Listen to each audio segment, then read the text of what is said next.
Listo. Hola, buenas tardes a todos y todas quienes están presentes en este segundo conversatorio en el marco del Diplomado en Periodismo Deportivo Digital que dicta la Universidad Finisterre con el Círculo de Periodistas Deportivos.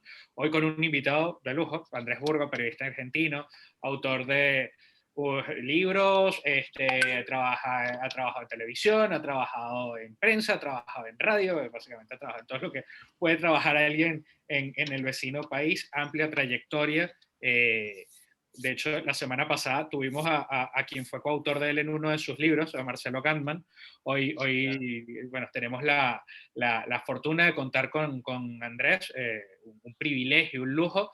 Y bueno, nada, queríamos, además de saludarte, agradecerte tu tiempo, Andrés, preguntarte, bueno, ¿cómo has estado viviendo estos días más que de pandemia, estos extraños ejercicios de la profesión que no son ni tan comunes ni tan habituales a lo que había sido tu ejercicio profesional a lo largo de toda tu trayectoria? Bueno, gracias a todos gracias a todos por la bienvenida y por el espacio. Sí, sí, me parece que es raro, porque los periodistas como que dejamos de ir a los lugares ya, ¿no? O sea, pero por una cuestión de salud, digamos. Y hasta los estadios dejamos de ir, a los torneos, a los estadios. Es raro, ¿no? Bueno, digo, por supuesto que hay un cambio tecnológico que está cambiando nuestra profesión desde hace algunos años, a pasos agigantados, y bueno, y además de eso se le suma ahora la pandemia. Bueno, me imagino que estoy como todos, tratando de adaptarnos es una especie como de globo desinflado, ¿no? O sea, ¿viste? Cuando se desinfla el globo, no sabes para dónde va, bueno, estamos en ese vuelo, y bueno, volando ahí, digamos, como todos, digamos. O sea, aceptando, digamos, que se juntaron estas dos cosas, digamos, porque la verdad que la revolución tecnológica es algo digo, impactante, digamos, ¿no? O sea, con todos los cambios para bien y para mal, digamos, pero después de, no sé, la revolución de Gutenberg, de la prensa escrita, digamos, la verdad, digamos, esta cuestión, digamos, de tener múltiples canales de televisión en el teléfono con nosotros mismos todo el tiempo, bueno, hay una revolución audiovisual muy fuerte. Eh, don Sergio, don Danilo, les cedo la palabra para que conversen con Andrés. Sí, está Danilo. Bueno, empiezo yo. Andrés, es un placer estar contigo conversando y te damos las gracias, también te reitero las gracias y el agradecimiento de estar con nosotros acá y con los alumnos de este diplomado. Sabemos de tu trayectoria, te conocemos, sabemos lo que has hecho en el periodismo argentino, digamos, que es un periodismo que es un periodismo referencial para todos nosotros, especialmente para quizás mi generación, con todo lo que fue el gráfico, con todo Claro, lo que fue, sí. lo que fue después el nacimiento de Olé como un diario deportivo, etcétera, etcétera. Entonces nosotros, aunque tú no nos conozcas a nosotros los conocemos a muchos a ustedes. Entonces, Claro. esto por lo menos nos da la posibilidad ya de conocernos cara a cara. Y yo quería ir un poco a la introducción que tú mismo hacías, Andrés, de esta revolución tecnológica que estamos viviendo y que la pandemia lo que hizo fue bajarla de un solo golpe, pero esto venía hace mucho tiempo. Sí. Y nosotros nos hemos preguntado en Chile y nos estamos respondiendo quizás de que esto venía de hace mucho tiempo, pero no nos quisimos dar cuenta de que venía. Como que lo queríamos retrasar, digamos, como que veíamos que era una cosa de ciencia ficción Sí, sí, que iba a pasar. de creer en el diario de papel, que el diario de papel iba a ser eterno y no, digamos, Exactamente, no era eterno exactamente, como la máquina de escribir tampoco era eterna, digamos, ¿no? O sea, exacto. Y un día justamente, dejó de usarse. claro, y justamente quería preguntarte si ustedes vivieron el mismo proceso, o, digamos, de este retraso que uno trató de hacer y que, es más, te diría más, Andrés, que mucha gente, uno conversa con colegas incluso, obviamente de nuestra generación o un poco mayores, que te dicen, no, pero es que vamos a volver, digamos, en algún momento vamos a volver. ¿Cómo decirles a ellos que no, que esta cuestión es un viaje sin retorno, ¿no? Sí, el papel, el papel a ver, no sé si decir herido de muerte, porque, a ver, algunas cosas de papel van a sobrevivir, eso está claro, digamos, no es que el papel no va a existir más en ninguno de sus formatos. En algunos, el cambio, o la desaparición, o el golpe sí es casi mortal, no sé, revistas, diarios. Pero bueno, en todo caso, digamos, lo que tenemos que entender que el papel en sí era más un instrumento, digamos, para acercarnos a los lectores, digamos. Y también era una cuestión casi digamos, de, de control, digamos, de cómo llegar también a los lectores. Y de un canal bastante, digo, bastante fidedigno, digamos, porque digo, la gente se informaba por ahí, básicamente, más allá de la tele, más allá de la radio, se informaba a partir del papel. Bueno, hoy eso ya no existe, está claro. Bueno, pueden existir libros, puede existir alguna revista ocasional, puede existir algún diario ocasional, pero digo, son menores. Eh, no, yo en lo personal, creo que en el 2016 me empecé a dar cuenta como que ya se venía un cambio como muy fuerte. Porque yo en ese momento, bueno, sigo trabajando, pero en ese momento me acuerdo que estaba en Teis Sport, que es un canal de cable de acá, de deportes, y me acuerdo, digamos, que a la redacción llegaban todos los diarios. Y nadie lo sabría, nadie lo sabría. Yo me considero un periodista de gráfica, ¿no? De escritura. Y para mí era, ¿cómo puede ser que no lo sabrán? Digamos? Entonces, lo primero que pensaba era, mirá estos que no, o sea, como que la culpa era de ellos que no lo abrían. Después me di cuenta que no, como que nadie más lo iba a abrir y que no tenía sentido, digamos, decir, o mirar con ojos juzgadores, digamos, a quienes no abrían el papel. Y el papel no se iba a abrir más o casi nunca más. Por supuesto que hay excepciones, eso está claro. Pero bueno, cambió. Ahora es el teléfono, digamos, es el teléfono, es la computadora, es un libro. eh, cambió para siempre. Cambió para siempre.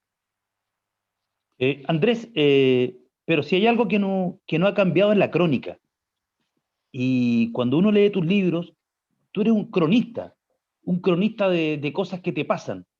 Eh, y, por ejemplo, en la final, el partido de nuestras vidas, uno empieza a leer y logra empezar a empatizar con una persona que empieza a ver un partido y que empieza a vivir algo que va a pasar. Y hay un momento del libro que me parece que es extraordinario, cuando tú vas un domingo a la casa de un amigo y te devuelve, te vas a subir al auto y tu amigo te dice, te fijaste en el calendario de cómo vienen las llaves de la copa. Y tú lo quedas mirando y él te dice, la final de la copa puede ser con Boca. Y Un como poco que en el la tipo cancha de River. Ese en es la el cancha, claro, en la cancha de River. Y el tipo tú te cambia la cara y como que, entre comillas, como que te arruina la vida. Y transcurre todo es como un tipo que podía ir que tenía dos caminos, o iba a la horca o iba al cielo. Sí, bueno, pero es que ahí, digo, acá en Argentina pasaron, digamos, digo, esa fue una experiencia espectacular para hacer una crónica. A ver, digo, la muerte de Maradona también fue una experiencia espectacular. Digo, a mí me ofrecieron escribir un libro de la muerte. Dije que no sé si se vino o pero bueno, dije que no. Porque iba a ser meterse, ¿viste? Meterse demasiado ahí en el barro, ¿no? Qué sé yo, no sé si quería eso. Eh, pero bueno, a ver, el River Boca fue una final, digo, fue el partido soñado, digamos, el partido que ocurre una vez cada tanto o cada nunca. Y, y en verdad esa crónica, digamos, fue una crónica apurada porque yo tenía 20 días para escribirla. Y, y bueno, y eso también me ayudó un poco también digo, como a soltarme y a escribir en estado violento, digamos. Eh, y bueno, y en esa crónica, digamos, a ver, digo, también hay como un recorrido que decías recién vos, Danilo, digamos, de estar en un lado, ir al otro, terminar en Madrid. En estos días es como que estamos en nuestras casas nada más, ¿viste? Y no salimos de acá, digamos, estamos un poco a la expectativa de volver, no sé, la Copa América se está jugando en Brasil ahora, creo que no hay periodistas, por una cuestión de salud primero, está claro, digamos, pero al mismo tiempo creo que se está bien, o sea, creo que los periodistas o los medios envían cada vez menos colegas. Entonces ahí hay algo ahí que, bueno, nada, que nosotros tendremos que revertir en la medida de lo posible, ¿no? Andrés, ¿cuál es tu relación con las redes sociales? ¿Qué opinas tú de esta nueva forma de intercomunicarse o de comunicarse casi inmediatamente, instantáneamente con quienes te leen una crónica, por ejemplo, o que te leen un libro? ¿Cuál es tu perspectiva? ¿Es una cosa que, que a ti te violenta o es algo que tú agradeces? Agradezco y me asusta.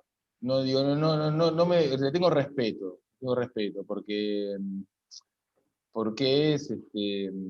puede ser violento, digamos, puede ser violento. No creo que me violente a mí, pero sí entiendo que la violencia está a la vuelta de la esquina.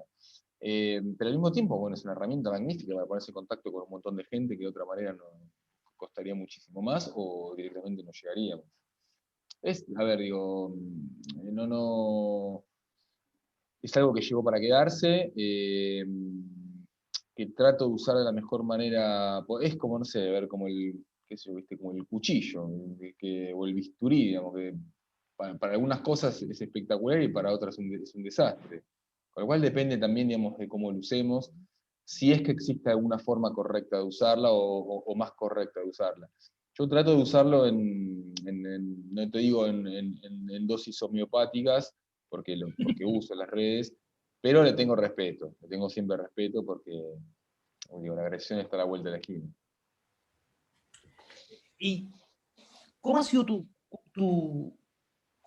cómo llegaste a la crónica? A contar esta historia. Y fui llegando, la verdad que fui llegando. A mí una experiencia que me gustó mucho fue los Juegos Olímpicos de Pekín en el 2008. Yo fui por un diario que ya no existe más y una agencia de noticias alemana que tiene un servicio en español que ya no existe más. Y estaba muy copado escribir desde China, en contrahorario, de cosas que yo sabía que no se veían en Argentina, en una época que no había redes sociales, ni siquiera existía Facebook. Entonces ahí es como que tenía mucho sentido escribir cosas largas, textos de Usain Bolt y demás. A mí me empezó a gustar mucho. Después en verdad, yo escribí mi primer libro un poco, esto es como la vida también, un poco a partir de un fracaso, digamos, porque yo trabajaba en un diario que cerró y de repente tenía los domingos libres. Entonces dije, bueno, vuelvo a ver a River, digamos, como hincha. Justo el señor River desciende, con lo cual, digamos, ahí yo había firmado un contrato con un libro, pero de repente, digamos, el libro que iba a hacer desapareció y de repente empecé a hacer el libro digamos, el descenso de River. Y es una crónica esa. Entonces apareció medio, bueno, digo, algo que se estaba gestando, digamos, desde hace un tiempo, terminó digamos, de plantarse a partir de un hecho fortuito. Andrés, tú piensas, bueno, todos los que estamos acá somos amantes del deporte. Sabemos cuáles son las implicancias que tiene el deporte, el fútbol en particular quizás, pero sabemos las implicancias del deporte. Pero generalmente se nos hace la pregunta y se nos dice y se nos cuestiona incluso a los periodistas el hecho de darle tanta importancia a una cosa que aparentemente no la tiene. Tenemos todavía esa carga de estar explicándole a la gente de qué se trata y por qué la importancia del deporte. Porque uno podría decirte a ti, tú tienes el talento como para escribir sobre cualquier otro ámbito, que a lo mejor puede ser, entre comillas, más trascendente, pero te dedicas al ámbito deportivo. ¿Cómo explicarle a la gente que estamos hablando, sí, de algo que es importante? Lo que pasa es que, a ver, no está, a veces sí, pero por lo general, digamos, no hablamos de deporte, hablamos de otras cosas, digamos. A ver, yo cuando escribo un libro, digo, trato de tener claro, digo, cuál es la historia de fondo que estoy contando, ¿no? El último que hice, que es una crónica de un viaje con hinchas de River a la final que se tenía que jugar en Santiago, que se juega en Lima, que viajamos 4 días para una final que ponemos en 2 minutos. O sea, digo, la historia ahí no es el viaje de hinchas de fútbol, digamos. Es un poco, digamos, preguntarse, digamos, por qué estamos ahí arriba, digamos. O sea, a qué vamos, digamos. Es un poco tratar de ver, tratar de entender, digamos, cómo River, o cualquier equipo que sea, eso está claro, digamos, nos acompaña en nuestras vidas y nosotros también lo acompañamos, como esa devolución de favores, ¿no? Como esa relación simétrica entre nosotros seguimos un equipo y el equipo en verdad también nos está siguiendo a nosotros. No sé, cuando escribí el libro del descenso, digo, no es un libro de que un equipo se va a la B, digamos, es un libro de cómo los hinchas sienten que pierden junto a su equipo, digamos. Es una historia, digamos, de cómo uno se posiciona ante el dolor, ante el inesperado.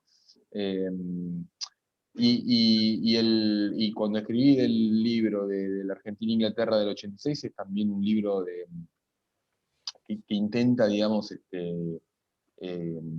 elevar a los personajes secundarios, digamos, ¿no? O sea, digo, Maradona solo, si hubiese sido tenista o si hubiese sido Patria, no hubiese conseguido nada, digamos. Había un tejido social detrás de él que él utilizó para nutrirse. Y después, digamos, en el deporte está todo, o sea, porque en el deporte está la victoria, está la derrota, está el individualismo, están las miserias, está la política, está la economía, están los negocios, está la violencia, están los barras, están las cuestiones judiciales, están las luchas de los poderosos contra los débiles, están los triunfos de los débiles contra los poderosos, están las luchas colectivas. Digo, el deporte, digo, a mí me interesa por eso, digamos. O sea, después si fulanito, después, a ver, digo, también me interesa la parte técnica, táctica, todo eso. Pero para mí eso es menor, digamos. O sea, porque el fútbol o el deporte que uno sea, digamos, son relaciones humanas, son relaciones de familia. Digo, después ganar, perder, y bueno, eso está en la vida y está bueno ver cómo uno lo metaboliza. Y el fútbol también te enseña para eso. Digo, el fútbol también te enseña para eso. Eso lo decía Albert Camus cuando era arquero, decía que lo que el fútbol le enseñó es que, digo, cuando era arquero, que la pelota nunca viene por donde uno espera. Digo, y eso es una ley de la vida, digamos. O sea que uno la puede entender en el fútbol, digamos, de manera más gráfica, digamos. O sea, sos arquero y la pelota no sabes por dónde viene. Entonces, a mí por eso me gusta el periodismo deportivo, más allá, yo tengo una suerte, que a mí me gusta más el periodismo que el fútbol en sí, con lo cual, digamos, me gusta escribir, digamos. Oye, Andrés, pero en esta misma línea de lo que estamos conversando, tú trazas dos momentos fundamentales en la vida de los argentinos de los últimos 30 años, casi 40 años. El partido, con la crónica de lo que fue el partido con Inglaterra y el gol de Maradona a los ingleses, y la final, con el 9 de diciembre. Es que es casi como es como una casualidad, pero al final en dos textos, en dos crónicas, tú estás juntando dos de los momentos más importantes para un país, quieras o no. Muchas veces uno lo puede mirar de afuera y puede decir que no es tan así, pero da la impresión que es eso. Hoy día veía temprano un video que me mandaba un amigo de Argentina, donde aparecía Daniel Arcucci mirando la foto de Maradona haciendo el gol a los ingleses, y mostraba la imagen del Coca-Colero, que fue el único que no vio el gol en el estadio. Entonces, ese tipo de cosas son las que al final yo creo que llaman la atención, pero como decía el Chavo, sin querer queriendo, tú hiciste los dos textos que marcan los últimos 40 años del fútbol argentino y yo creo que de la cultura popular argentina. O sea, que yo tengo una teoría respecto a ese partido de Argentina-Inglaterra, digamos, es como que se fue haciendo más importante con el tiempo, que en el momento Maradona fue más el campeón del mundo del 86 y no el que le hizo esos goles a Inglaterra. Después por determinadas cuestiones, y una vez que el propio Maradona lo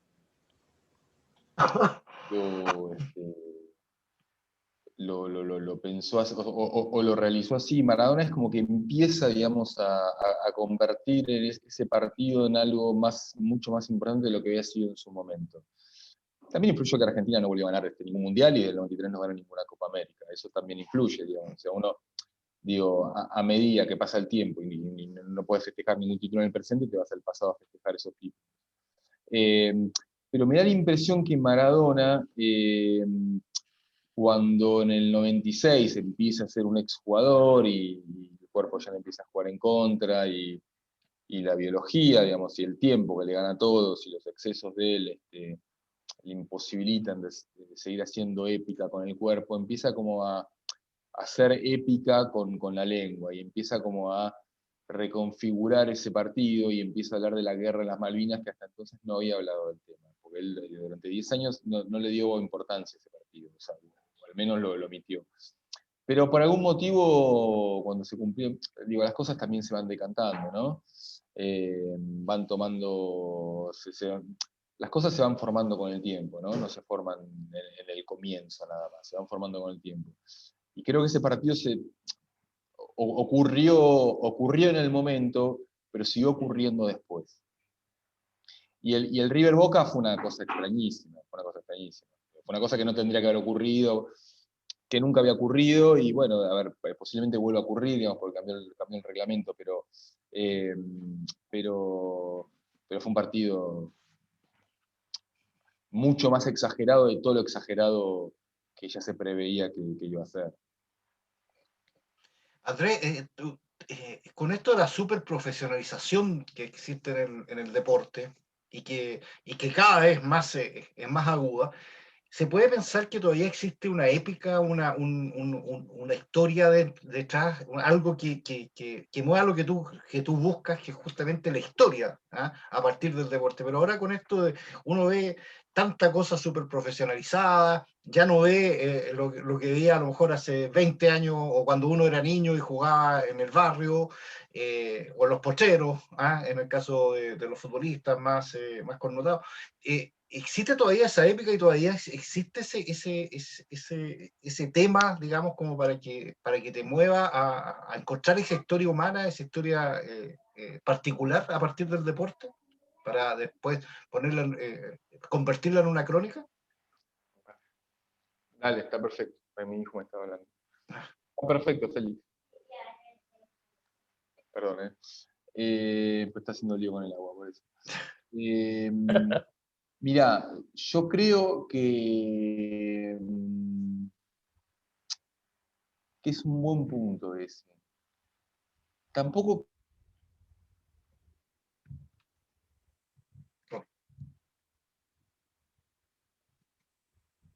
Se nos congeló la imagen. Vamos a darle unos segundos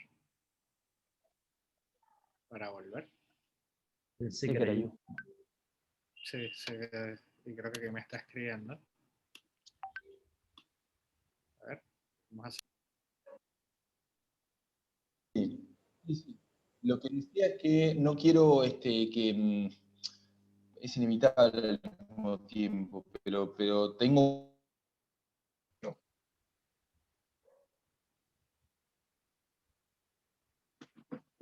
Problemas técnicos. Sí, bueno, este es el problema de la televisión en vivo, que pueden ocurrir estas cosas. Pero ahí me escuchan, sí. Sí, perfecto, fuerte y claro. Bueno, no, lo que decía, a ver, tengo, uno siempre tiende a pensar, digamos, a mirar lo que ocurría cuando uno era joven con ojos más románticos. Lo que sí me da la impresión, digamos, que ahora hay excepciones, porque LeBron James es una excepción, está claro, pero me da la impresión que es más una época de ídolos, de productos, y no tanto de héroes. Al mismo tiempo, me parece que aquellos héroes en algunos casos sufrían más que estos ídolos / productos deportivos, que tal vez sean un poco más lejanos de la gente, pero esa lejanía tal vez hace que, digamos, que no se expongan tanto, digamos. Digo, me da la impresión, digamos, como que hubo una época de héroes deportivos que hoy ya no son tan, lo veo más como productos, ¿no? Como son tipos que, bueno, que están recontracoacheados, que están dirigidos por un montón de empresas, de multinacionales, que saben lo que tienen que decir, que muy cada tanto, digamos, se salen del margen que les dicen que tienen que hacer, y que cada vez que se salen de ese margen, uno se pregunta por qué lo hizo, no sé, Cristiano Ronaldo con el tema de la coca. Dicho eso, hay excepciones, digamos, LeBron James y algunos más son deportistas como de hace 20 años, 30 años, ¿no? Son la contracara de lo que había sido Jordan en su momento. Yo quiero, bueno, empezar a leer las preguntas que están dejando los muchachos. Hugo Marambio te deja dos preguntas. Voy con la primera. Es, ¿hacia dónde sientes que se dirige el periodismo deportivo en Sudamérica? No solo en la Argentina, a nivel regional. Me parece que va hacia un momento, digamos, donde lo audiovisual es lo que se está imponiendo. Se está imponiendo también, al menos en este momento, después no sabemos qué es lo que va a pasar, esta cuestión, digamos, del periodista más hincha que el hincha, se está imponiendo esta cuestión, digamos, del debate, del falso debate. Me parece que son formatos que son los que están ahora como dominando el mercado. Digo, no sé cuánto más van a durar, pero me da la impresión que yo no sé si es por vagancia o porque es lo que realmente funciona, es lo que, bueno, digo, los que están a cargo de los canales entienden, digamos, que el show es lo que garpa en este momento. La verdad que yo hoy no espero periodismo de muchos medios, digamos. Entiendo que es un show y que bueno, apuntan a lo que ellos creen, digamos, que le da resultado. No espero periodismo en el 90 y pico % de los canales de televisión y demás. Ok, la segunda pregunta que te hace es, ¿cuál es la crónica o el libro que te gustaría escribir en un futuro? Mirá, es un tema ese. El otro día leí una frase buenísima de Moringer, o Moeringer, no sé cómo se pronuncia, que es el ghostwriter del libro de Agassi. De la biografía de Agassi, que sí, open, abierto, que si no lo leyeron, léanlo porque es espectacular. Estaba leyendo otro libro de él, de Moringer, que es El campeón ha vuelto, o El campeón ha regresado, que es sobre un boxeador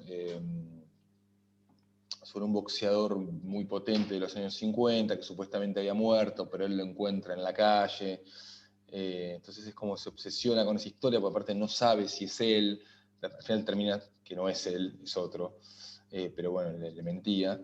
Pero bueno, él en un momento se pregunta, porque encima los editores de su diario le decían, no, esa historia no importa, esa historia no importa. Decían, pero a mí me importa, a mí me importa.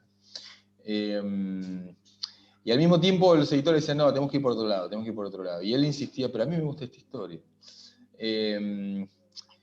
Y entonces él dice, bueno, hay dos tipos de historia. Una historia es la que los otros quieren que yo cuente y la otra es la historia que yo quiero contar. Y durante mucho tiempo él se iba diciendo, se iba replanteando, pero ¿por qué estoy escribiendo esto que nadie lo va a leer? Nadie lo va a leer. O sea, pues, también escribimos para ser leídos, eso, eso es así, me da la impresión, digamos, cuanto más leídos seamos, mejor. Entonces él, cada vez que volvían los fantasmas y se preguntaba, ¿para qué estoy escribiendo esto? Esto no le importa a nadie, no le importa a nadie, ¿no? Pero a mí me importa, pero a mí me importa, pero a mí me importa. Bueno, cuento todo esto porque yo quiero contar una historia que para mí no le importa a nadie, pero a mí sí me importa.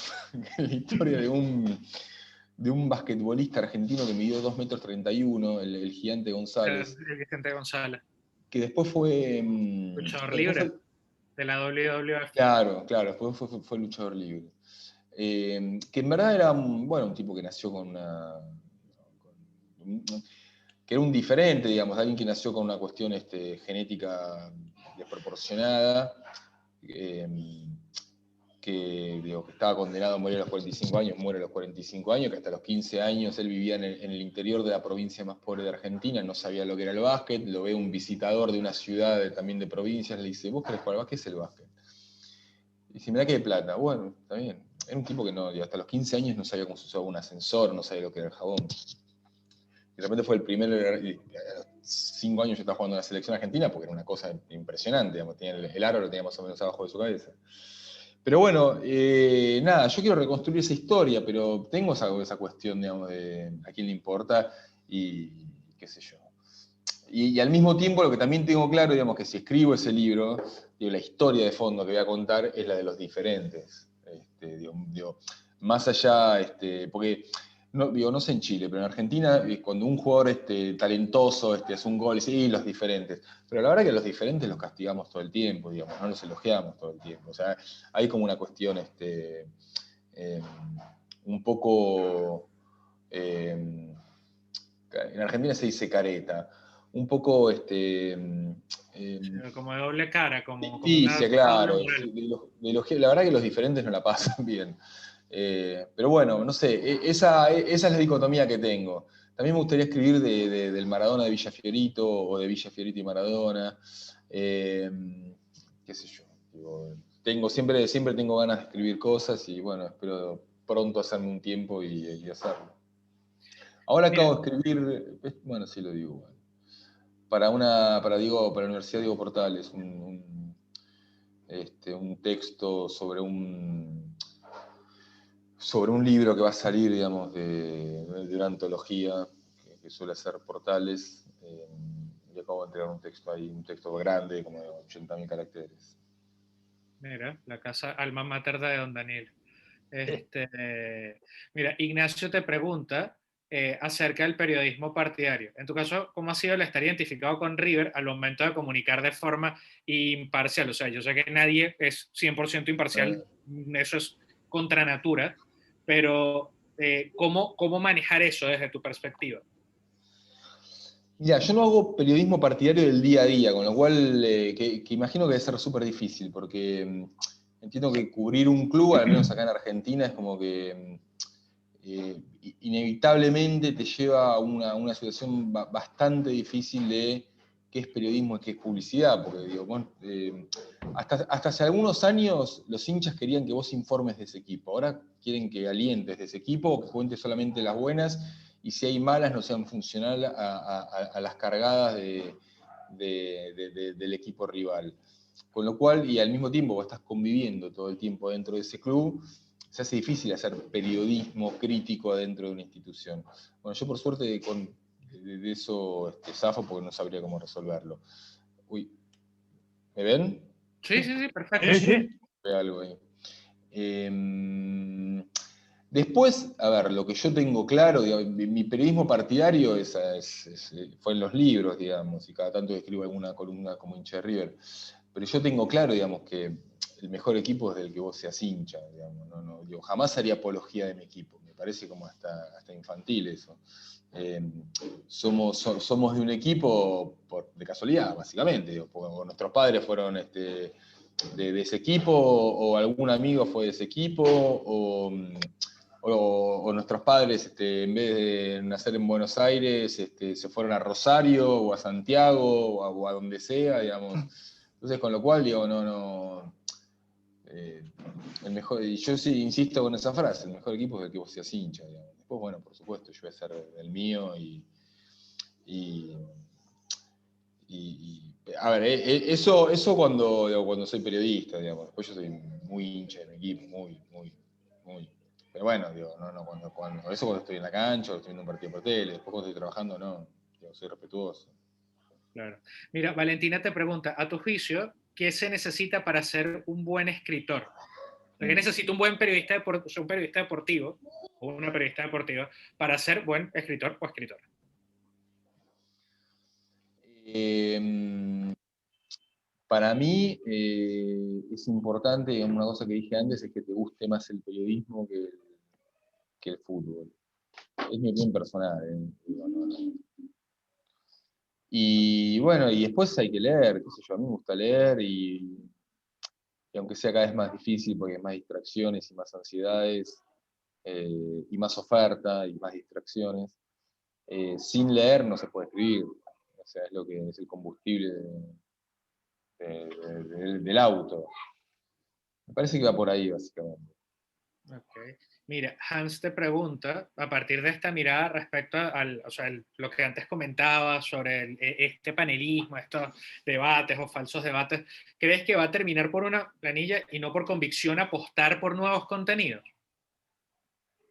Lo que pasa es que es barato también hacer eso. Pones a 4 flacos ahí y sale. No, digo, a ver, yo no espero nada de los canales, no. Digo, no. Tampoco me enojo, digo, no. Es lo que se está haciendo ahora y bueno, qué sé yo, se está haciendo eso, digo. Entiendo que se hace porque es más barato, porque debe rendir más, digamos. Si yo fuese el director de un canal, tal vez termine siendo lo mismo, digo. No. Entiendo que a ellos les piden resultados, les piden rating y bueno, digo, esa es la apuesta que tienen ellos. Digo. No podría, la verdad sería muy cómodo decir yo lo haría de otra manera, porque no tengo ni idea, digamos, cuáles son las condiciones por las cuales, digamos, la gente termina apostando ese tipo de programas. A mí no me gustan, pero bueno, ya, imagino que a ellos tampoco les gustan el libro que yo hago, digamos, no tienen, es una opinión nomás. Oye, yo tengo una pregunta, sí, con esto creo que estamos. Yo tengo una pregunta, bueno, aquí tengo el libro, de hecho. Sí. ¿Cómo fue el proceso de recopilación o sea, de entrevistas, de fuentes, de datos? Cuando lo escribiste, evidentemente Diego estaba vivo y acceder a él no es, o sea, era bastante complicado. No, digamos que cuando hablaba daba mucho material, pero era muy difícil tenerlo en un lugar y que hablase contigo. En este caso, ¿cómo fue ese proceso? Es algo que siempre me generó mucha curiosidad por cómo está Sí. contado el libro. Mira, yo primero decidí hacer un libro a ver, y esto también puede ser una respuesta a lo que recién preguntaste, Valentina, digamos. Yo creo que por lo general escribimos de las cosas que nos interesan, de nuestras obsesiones, ¿no? O sea, yo he escrito un libro de River, del descenso de River, después escribí un libro del doping de Maradona, eh, y después dije, bueno, voy a escribir un libro del Mundial 86, que era el último que ganó Argentina, y aparte yo tenía 11 años, es un poco como volver a mi infancia, ¿no? Pero después me di cuenta que el libro era el partido contra Inglaterra, digamos, que ahí estaba todo. Digamos, que siempre es mejor, digamos, condensar la búsqueda, achicar lo que vamos a contar, digamos, y a partir de ahí ponerle la lupa y, digamos, como amplificar todo. Fueron como tres procesos, primero consecutivos y después simultáneos. Primero empecé a leer digo, diarios, revistas de esa época, libros de esa época, de todos los jugadores de Argentina, de todos los jugadores de Inglaterra, del técnico, de la guerra de Malvinas, todo lo que tuviera relación lo empecé a leer y lo empecé a anotar y lo empecé como a poner en distintas carpetas. Tardé como mucho tiempo haciendo eso. Después empecé a hacer entrevistas. Y después empecé a escribir. Cuando empecé a escribir hay una cosa que es súper importante, que es el tema de la estructura del texto. Y a veces la estructura te sale y a veces no te sale. O sea, yo estaba volviendo de Rosario, que es una ciudad de 300 kilómetros, y dije, bueno, lo voy a hacer de esta manera. Pero tenía como dos dudas de si contar. Tenía tres variantes, digamos, y finalmente, digamos, terminé contando ese día. La otra era contar que el libro empezara en el primer minuto, la otra cuando Argentina e Inglaterra se cruzan, pero me parecía que lo mejor era empezarlo desde ese día, desde la mañana, porque eso me iba a permitir tener más tiempo, tener como 24 horas para ir insertando todas las cosas que yo tenía. Si lo hacía, bueno, también lo podía haber hecho, digamos. Si lo hacía del primer minuto al 90, si lo hacía de 90 minutos, tal vez el relato del partido se iba a perder. Claro. Claro, lo que pasa es que es un partido, o sea, para quienes no hayan tenido la oportunidad de leerlo, este se consigue aquí, luego le hago publicidad a la librería donde se consigue. Cuenta no solamente el partido, sino todo, o sea, tuvo tantos elementos, ese partido per se, que la parte en la que se habla, sobre todo cuando se habla de la final, o sea, el resto de la Copa del Mundo y qué pasó con el resto del equipo, además cuentas que fue una generación sacrificada porque, si te fijas, lo que pasó es que muy poquitos pudieron jugar el Mundial siguiente y algunos vieron su carrera recortada por haber forzado. Llama mucho la atención el cómo, precisamente eso que tú comentas, el cómo se fue construyendo la historia. Por eso tenía esa duda, esa curiosidad, si pueden. Y después Javier, digo, a ver, digo, yo Maradona no llegué, digamos, a Gilpan no llegué, al árbitro no llegué, o sea, yo llegué a muchos de ellos, pero bueno, después no pude hacer la nota, digamos, por cuestiones económicas, que lo entiendo, no me enojo, digamos, es así. Pero bueno, digo, ahí está el archivo, ¿viste? O sea, y está, a ver, todo lo que puedas conseguir. Mira, yo llegué a hablar con el árbitro tunecino, de hecho contraté a alguien, digamos, para que me hable en francés, le tuve que pagar el traductor. Me pidió, nada, me pidió plata, que lo entiende, no me enojo. Sí, claro. Ahora yo no se la podía pagar, no se la pagué. Ahora, lo que hice yo fue, un periodista francés le había hecho una nota, y tenía la desgrabación, me pasó la desgrabación entera, que era 1 hora y media de charla, listo, ya está, yo tenía todo ahí. O sea, está bien, me quedaban algunas preguntas pendientes, yo le quería preguntar por el tema del Ramadán, porque ese mundial se juega en el Ramadán, digamos, si él comía, no comía, pero bueno, digo, a ver, digo, este tipo de trabajos siempre va a haber cosas que no vamos a poder hacer. Digamos. Yo durante mucho tiempo quería hablar con un Kelper, con un malvinense, de cómo se había vivido ese partido, y durante el libro no llegué. Se entiende. Oye, o sea, de verdad te queremos agradecer, Andrés, por tu tiempo, por la buena onda. Sé que hacerte espacio en tu agenda no es relativamente sencillo, así que de verdad que valoramos Tiempo mucho. con mi hijo, por eso. Valoramos muchísimo el hecho de que hayas estado aquí con nosotros, con el equipo del Diplomado en Periodismo Deportivo Digital que dictamos acá. De verdad, bueno, esta es tu casa, aquí a la orden para lo que necesites, y de verdad, 1.000.000 de gracias, y por favor, no Gracias a dejes de ustedes. escribir. Bueno, no, dale, gracias a ustedes. A ver, voy a pasar acá en el chat mi mail, cualquier cosa, si alguien me quiere escribir. Sí, ahí está, ese es mi mail. Cualquier cosa, si alguna consulta que tienen, yo encantado. Y bueno, gracias a ustedes por la generosidad, la verdad, espectacular. Digo, a mí hablar de esto me encanta, así que, nada, agradecido. No, muchísimas gracias. La próxima semana igual nos reencontramos con otra versión del conversatorio y ya vamos a estar coordinando fecha y hora para anunciar a nuestro próximo invitado. Muchísimas gracias, cuídense mucho y nada, de verdad agradecerle de nuevo a Andrés, a don Sergio, a don Danilo por su tiempo el día de hoy y a todos ustedes por escucharnos. Bueno, a disposición. Muchísimas Abrazo. buenas tardes. Muchas gracias, Andrés. Chao, chao.